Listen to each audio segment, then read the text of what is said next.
So if you've been to Colloquium before, this one is very different from what you might have seen. In that the math is quite simple. You probably would have taken just 5 minutes in any other Colloquium before. Expanding it into 50 minutes and talk about music and how it connects with mathematics. So that's what I want to do. I will provide alternative models for Colloquium, so it's not just proofs and theorems. I want to have some other audience joining us. So are there any first years in the audience? Right, cool. I know you just learned rings less than an hour ago, and I'm going to be using rings today. Very well timed, I guess. So just mention, I think on posters my title was Z form. That's the same as Z over top Z. It's the same thing. Well, some people say Z form is 12 adic numbers. If that makes sense at all. But yeah, that is the same as Z form. Those who don't know what quotient rings are. I have to say once that I have very limited knowledge of music theory. So if I make any mistakes, please feel free to point out or ask questions. So today I'm going to talk about something I met in music, and so my friend raised a question to me about something in music, and I went on to look out what the mathematical reason behind it is. It's a bijection problem, and I'll also give justification for our commonly used 12-tone system. I'll explain what that is. This is a byproduct of the talk, and hopefully we'll learn more about music if you're from math departments. You'll learn about math if you are from the music backgrounds. So let's talk about 12 notes. We have a segment of the piano keyboard here. So let's just have a look at what the piano is. So this is a slightly wider piano keyboard from the web. And to play on this, I actually made a bespoke keyboard cover. I can't do what it is.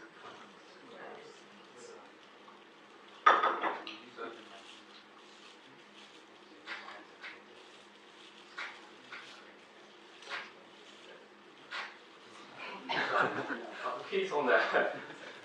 You see the 12 notes are C, D, E, F, G, A, B with sharps and flats. So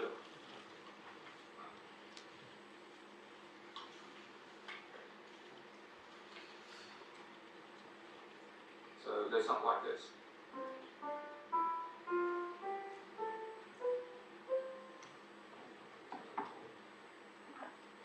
And if I have all 12 keys, then it sounds like.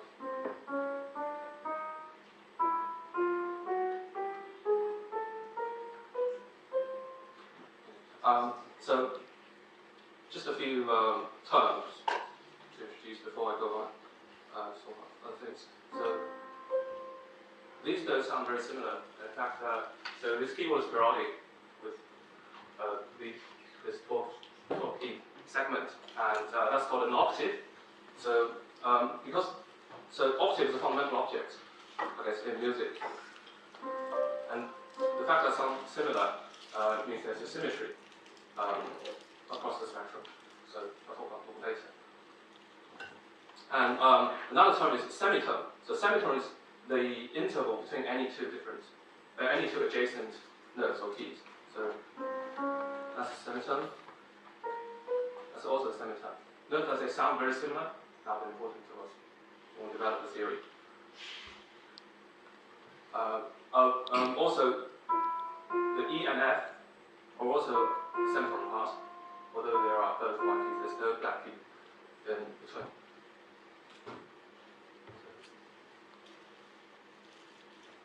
Go back to the PowerPoint.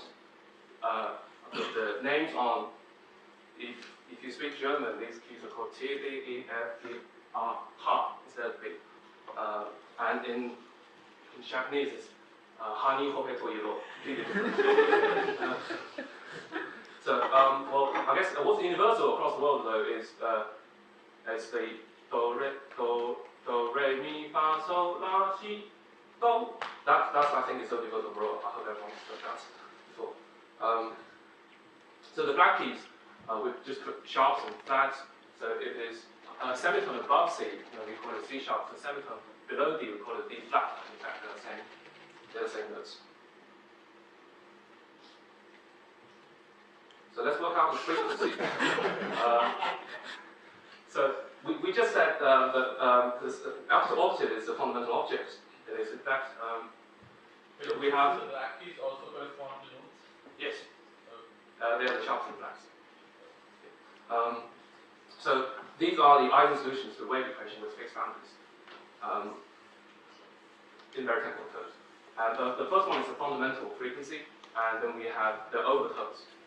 Those with twice the frequency, 3 times the frequency, 4 times the frequency. So the one with twice the frequency is an octave above the fundamental frequency.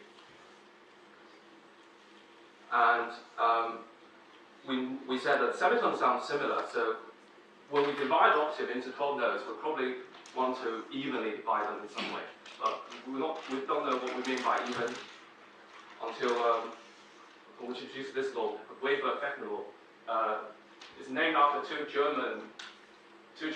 Weber is a early 19th century physician, not physicist, and Fechner is a philosopher from the 19th century. And so Fechner said human perceptions are logarithmic, which means I'm not dividing the interval of an octave evenly into 12 segments. I'm dividing them logarithmically, and that means I interpolate the frequency ratio by steps of 2 to the 12th power. 2 to the 1 over 2. And so we have the frequencies. So in the second row there is the absolute frequencies with hertz of the unit, and on the third row is the frequency ratio to C, and I've just taken the log of them in the fourth row. So this is the octave here. So if this C has frequency units, then the C 1 octave above has twice that frequency. The reference note here, very importantly, is A. So in modern music, we fix A at 440 hertz, and we generate all the other notes by multiplying the factor here. If you look at log of them, we have the 12 integers from 0 to 11, and because of the periodicity, we can identify 12 and 0, so we get our favorite ring.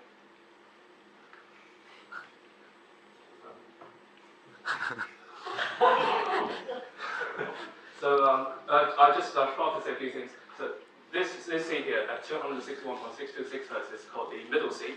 So it's the fourth C note from the left of the piano keyboard.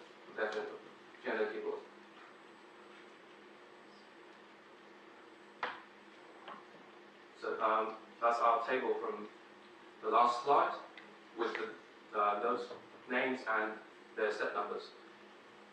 So since we have the 12-deck structure, Z over 12-deck structure, we can do first of all addition and subtraction in them. So if someone asks you what is 4 semitones above 9, above A, it's C sharp or D flat, because 9 plus 4 is 13, which is congruent to 1 or so on. We'll also do transpositions. So transposition means shifting all the notes at once by some fixed interval. So I can shift every note here by 1 semitone, and I get all the way from C sharp to B and then C. Well, can we do multiplication? Doesn't seem to make sense because of the symmetry I mentioned before. Any note could have been the reference note, which we've chosen C here, it's the most common one, but it could have been E, could have been F. So multiplication doesn't seem to make sense, because if it did, then I should be able to shift the zero around, because it has a special meaning in the ring.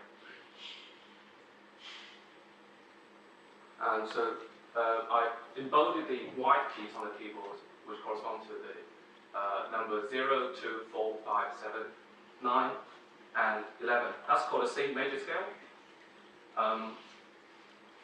Yeah, that's just the white keys on the keyboard. C is called the tonic in this scale. So tonic means is the tonal center. So when you play a piece in C major, it naturally falls back to C. So that's a note we want to end with. So just to demonstrate that, I'll play each video. It's a TED talk it's part of a TED talk by English conductor Benjamin Zander.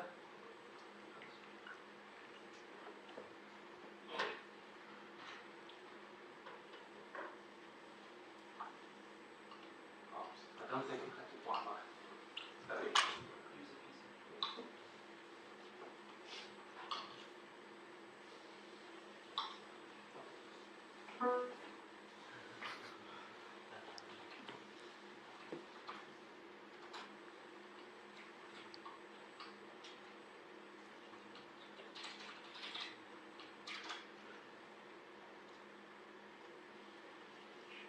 My Wix site is fast. How fast?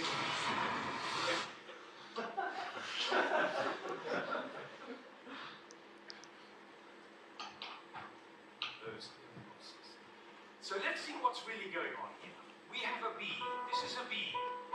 The next note is a C. And the job of the C is to make the B sad. And it does. Composers know that. If they want sad music, they just play those two notes. But basically, it's just a B with 4 sads. Now it goes down to A. Now to G. And then to F. So we have B, A, G, F. And if we have B, A, G, F, what do we expect next? Oh, that might be the fluke. Let's try it again.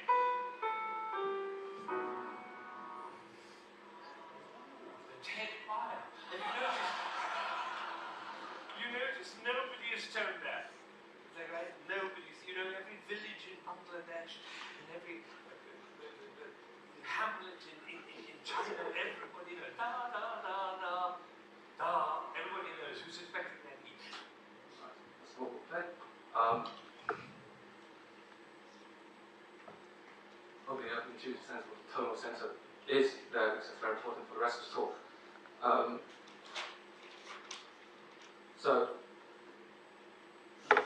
we've introduced the same major, but by transposing, we can shift the tonal center around, and then we have different major scales, different frequencies.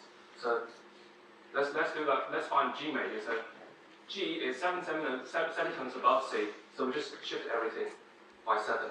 So we get from 0 to 4, 5, 7, 9, 11. We get 7, 9, 11, 0 to 4, 6. And translating that into the names, that's G, A, B, C, D, E, F sharp or G flat, but which one do you pick? Well, we've got everything A, B, C, D, E, and G, but we haven't got F yet, so let's pick F sharp. So I've just put down the number of sharps and number of flats on the table there. We'll do the same thing for F major. That's transposing upward by 5 semitones. And you get F, G, A. We've selected B sharp because B is the one missing, and then C, D, E. So I have 1 flat. So we can cycle A, B, C, D, E, F, G like this, and assign sharps and flats to get our different major scales. So let's just do one more example, C sharp and D, B. The D flat. So we've got 2 choices here. If we start with C, then we just add a sharp to everything we have in C major. So we have C sharp, D sharp, E sharp, F sharp, G sharp, A sharp, B sharp. The E sharp is the same as F, B sharp is the same as C, but just so that we have every single name exactly once, we keep them as E sharp and B sharp instead of F and C. Alternatively, we could have started with D flat, and we've got D flat, E flat, F, G flat, A flat, B flat, C. So which one do we go with? Well, there are 5 sharps in the second one. There are 7 sharps in the first one, and 5 flats in the second one. So smaller number, we'll go with the smaller number, just to make our lives easy. Here are all the major scales. So you might notice the sharps have disappeared because I've chosen the flats because they give fewer flats. than the sharps. And an important feature of this table is that if the number of sharps is non-zero, then the number of flats is necessarily zero, and vice versa. Which means we just need one column really. If we denote 5 flats as -5, so we have this new column. And the more striking feature, even more striking feature about this column is that we have every number from -6 to 5 appearing exactly once. And that was a problem my friend asked me about. So why is that? Why do we have a why are the order? This is called a key signature, by the way. Well, why are the key signatures unique? Because they're unique. This means if I told you my major scale has say 4 sharps, then I know it must be E major scale. Can't be anything else. So we're going to find out why. Let's just make sure we all understood that. So what is the tonic in this piece? Yeah, that's G, because there's 1 sharp. There's G. And in fact, the name of the piece is minuet in G. So our table back. So this is a ring, by the way.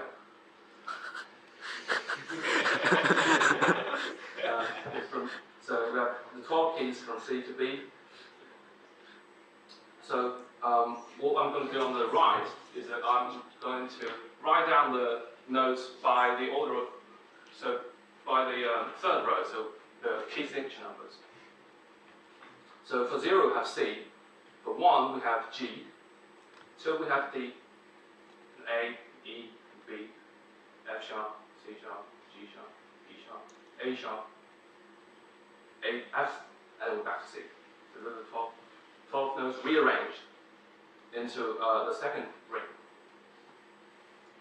So you might have noticed that the major scale, the C major scale, is just the 7 notes, the consecutive notes here, from F to B. And we don't know whether that's a coincidence or that's the fundamental reason why there was a bijection. If we compare with G from the last slide, 2 slides ago, we had G, A, B, C, D, E, F sharp.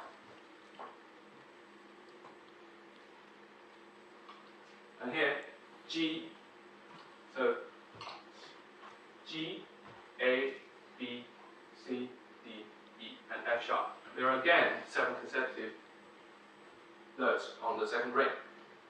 And that's true for all the major scales. So that's actually got something to do with Pythagorean tuning. So I just talk about what it is. So the fundamental object in Pythagorean tuning is a perfect fifth, which is just 7 semitones. Why is it 7 semitones? Because you might have noticed G is 7 semitones above C, D, which is 2. So 7 plus 7 is 14, which is complement to 2, and that's D. So every note here is 7 semitones above the note before. So we use 7 semitones. What's the frequency ratio for a perfect fifth? That's 1.498, which is very close to 3/2. So in fact, we're going to say it is 3/2 because rational frequency ratio is favorable. Why is it favorable? Because so the thicker line here, there's thicker line here, there's thinner line here, and there's a dotted line. So the frequency ratio of the thicker line to the thinner line is 3:2, and so if I superpose them together, I get the dotted line, which has a period that is twice that of the thick notes. So having a rational frequency ratio means that we will get this periodicity when we superpose the different notes, and so sound stable. So let me show you what we mean by sound stable.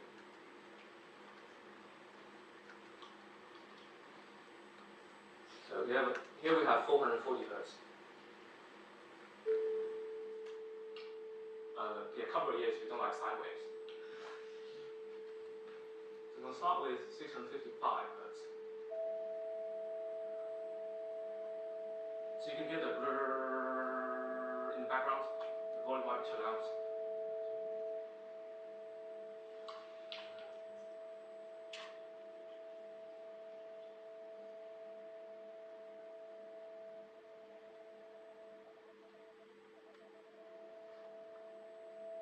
I don't think it's working. Can you hear it? So Scott says so what have you heard? Tell us.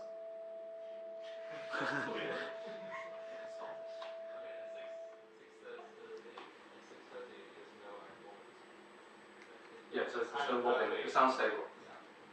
So in fact, the frequency of the wobbling you will, if you have very good ears, or the theatre is the right shape, the frequency of the wobbling should be the highest common factor of these two frequencies. So if the second frequency is 659, the highest common factor is 1. So that's a very low frequency note, and if it's loud enough, you should be able to hear it. But at 660, the highest common factor is 220. I don't think humans can hear such a high frequency. That's why it sounds stable. So, in fact, that's what violinists do on a daily basis. So when they tune a violin, they get a reference note from a piano or other instruments for one of their strings, usually the A string. And then when they tune the other 3 strings, they find the perfect fit by playing 2 strings together. So the string above is the note E, which is a perfect fit above A. And so they play them together and tune the E and until they can hear a stable sound, which means they're on perfect fit.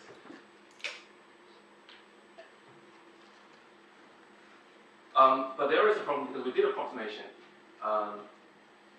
Although it's very, very small, it's still significant when you apply this multiple times. So remember in the previous slide,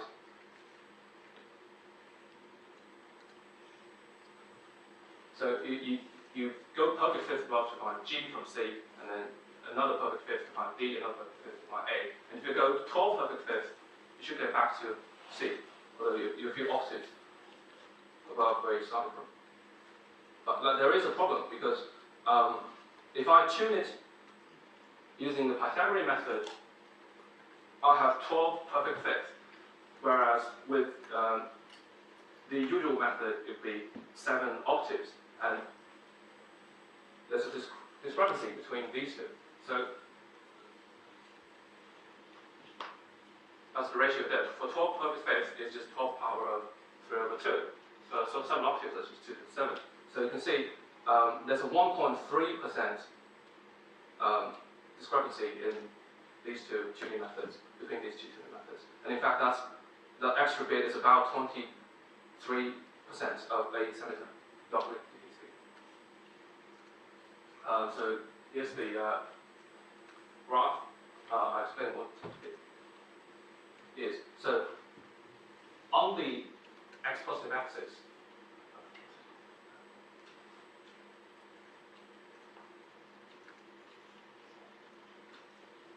here we have our C. And to go 7 semitones above, we just revolve around the origin by 7/12 of a full circle. So you get here. And we do this repetitively, and so traces was almost a 12 star, but at the end it overshoots a bit, and that's 23% of 30 degrees.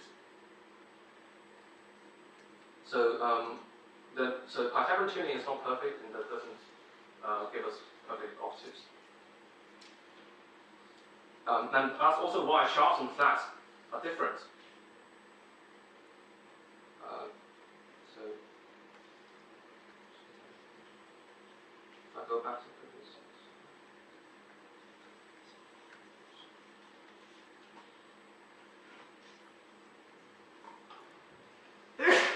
So to find F sharp, remember that's a member of the G major scale. So I go clockwise to find F sharp. To find G flat, I have to go anti-clockwise, which means there's a 23% difference in F sharp and G flat if you tune with the Pythagorean method.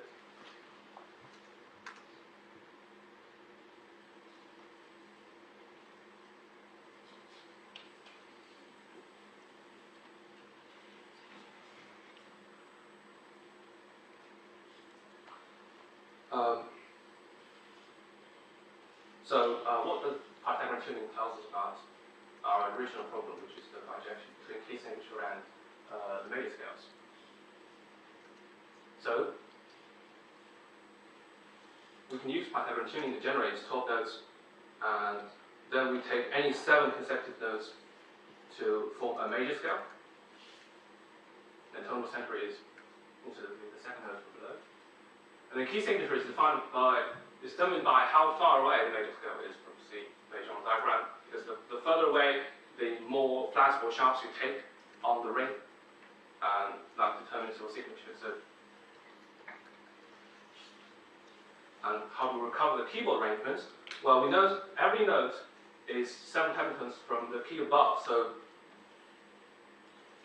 we can just multiply by 7 and to obtain the 7th number. For example, if we fix C at 0, then G is 7, D is 2 times 7, more 12, that's 2. F sharp is minus 1 times 7, minus 7, or it is 5. So,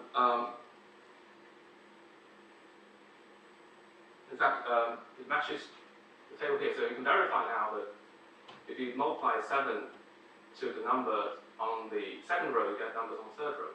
And if you do that to the third row, you get back to the second row. So what we have here, this is the first week mathematics in this talk. So we define map pi as multiplication by 7 on the groups Z over 12Z, the additive group. We get an automorphism.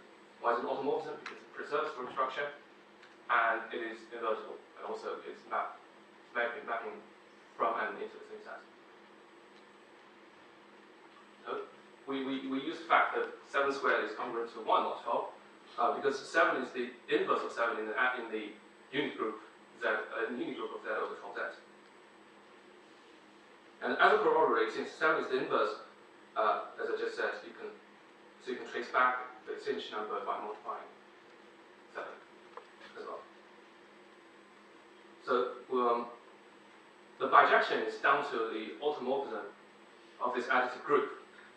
Well, we have other automorphisms as well.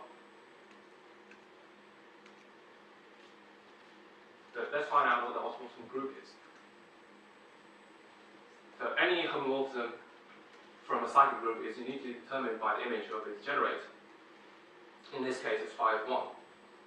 And if we want phi to be an automorphism, it must map into the group itself and injective.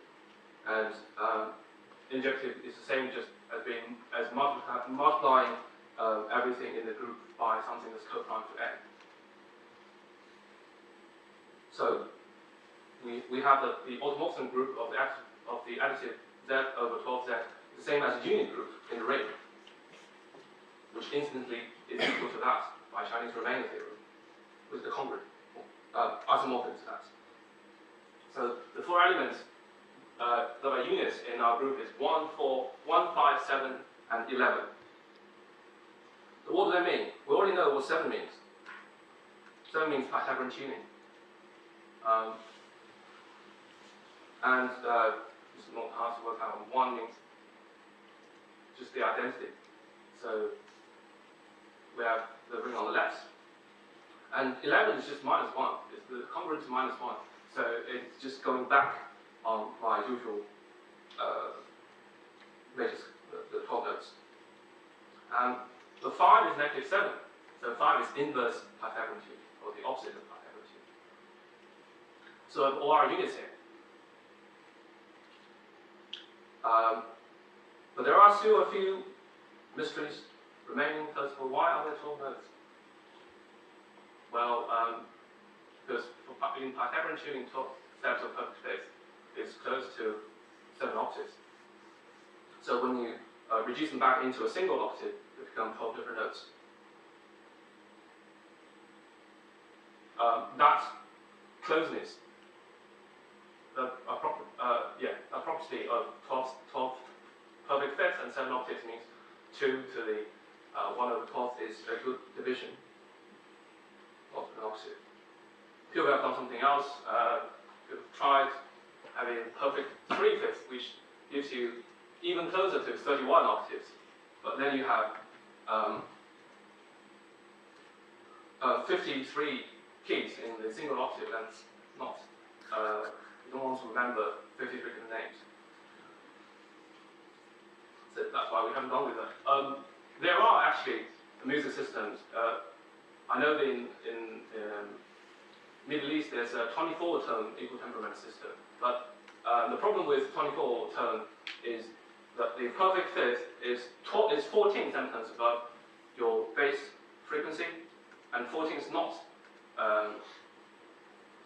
14 is not co-prime to 24, so you have problems. So you can't generate every key in your octave just by using perfect fifth. So you need to know what your half semitone frequency is, and that's not easy to find without modern mathematics.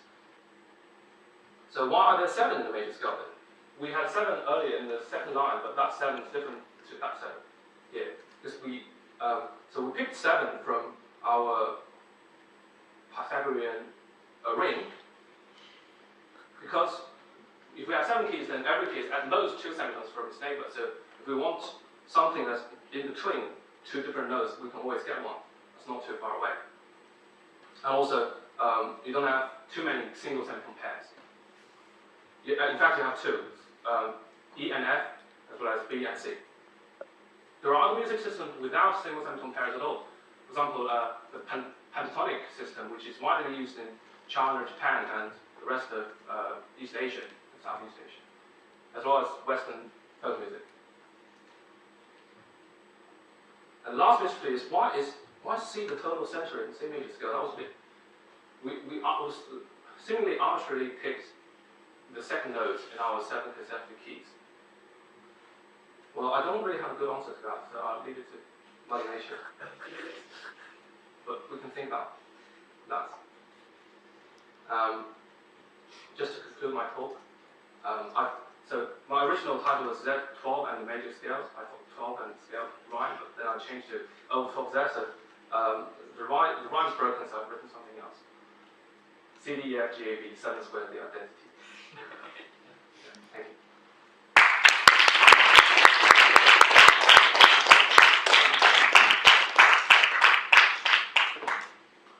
I'll take questions if you have any. Yeah. Well,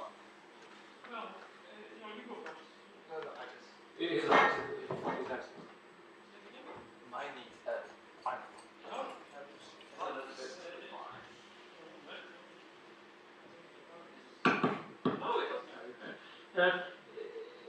What happens, you're basing everything around the octave, which is a kind of historical name for multiplying frequencies by 2. Yeah. I mean, suppose you dare to try another small integer. I mean, keeping it small, probably the only other one you can get away with is 3. Suppose you try and cut 3 logarithmically into bits and pieces and so on. I mean, do you get anything that sounds pleasant or plausible? I mean, have people tried these kind of experiments? Well, yeah, usually it doesn't sound as pleasant as our usual octave from 2, because so multiplying 3 is basically saying you mix a major scale with this dominant scale. So it's a perfect fit. So if you go, it's 3 times frequency is 3 halves times the octave above. So that's equivalent to a perfect fit. So mixing C major scale and G major scale, that can sound good, but if you some of the keys don't mix very well. Okay.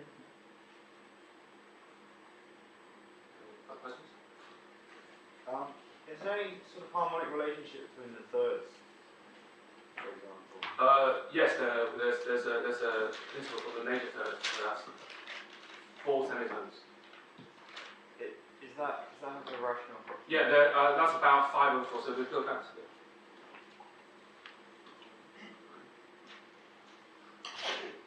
So E is a major third above C, right? So that's about 5 chords. So you can yeah. So if you use Pythagorean tuning, you can find rational approximations to these frequency ratios with powers of 3 and 2. But then you have horrible numbers. For example, I think for A you get 243 divided by 128, and so the corresponding factor is very small, and so it doesn't sound quite stable. So people try something called 5-limit tuning, which means they introduce the factor of 5 into the approximations, so you can find smaller numbers, which sound nicer.